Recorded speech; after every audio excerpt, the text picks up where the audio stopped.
இந்த இந்த தேங்காயில நீங்க இது பண்ணக்கூடிய அந்த விஷயம் பக்தர்களுக்கு அளிக்கக்கூடிய அந்த இது அது எப்படி முதல்ல உருவாச்சு? நீங்க எப்படி அதை கொண்டு வந்தீங்க? இல்லை, நிறைய விஷயங்கள் நான் கொண்டுட்டு வந்துட்டு இருக்கேன். புரியுதுங்களா? அதான் சொன்னேன்னே, நம்மளுக்கு எங்களோட மூதாதையர்கள் குறிப்பிட்டு வச்சிருக்கிற விஷயங்கள் இருக்குது. அதை பார்த்து நம்ம தேங்காயில் உட்கார வச்சு ஒரு விஷயத்த நம்ம வர வச்சு பார்க்க முடியும். என்னென்ன பண்ணலாம் மேம் இந்த தேங்காயில் வந்து அந்த நிகழ்ச்சியில் டிவி நிகழ்ச்சியில் பார்க்கும்போது நீங்கள் சிலர்கிட்ட பேச முயற்சி பண்ணீங்க, அதுக்கப்புறம் அதில் நிறைய அவங்க எதிர்கருத்துகள் இந்த மாதிரிலாம் போச்சுல, என்னென்ன செய்ய முடியும் இந்த தேங்காயை வைத்து? அதில் கரெக்டாக நம்ம உண்மையான நம்பிக்கையோட உக்காரணும். எங்கேயா இருந்தாலும் நம்மளுக்கு நம்பிக்கைங்கிறது ஒன்று இருக்கு இல்லைங்களா? இல்லைன்னா நீங்கள் உட்காந்து மிதிச்சாலே உடஞ்சிடாதா? தூக்கி போட்டால் உடையிறது, நீங்கள் உக்காந்தாலே உடஞ்சிடாதா?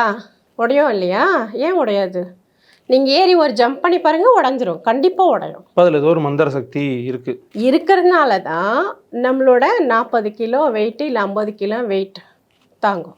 மேக்ஸிமம் கெப்பாசிட்டி வந்து ஒரு 50 எடுத்துக்கலாமா? அதுக்கு மேலே உங்களால் உட்கார முடியாது. ஓகேங்களா? உட்கார முடியாது. ஏன்னா அவங்களுக்கு அந்த குத்த வச்சு உக்காரக்கூடிய ப்ரொசீஜர் இருக்கணும். அந்த கரெக்டாக அந்த ப்ரொசீஜரில் உக்காந்து நம்பிக்கையாக எனக்கு இது நடக்கும், இதில் நான் தெரிஞ்சுக்க முடியும் அப்படின்னு நம்மனா தெரிஞ்சுக்கலாம்.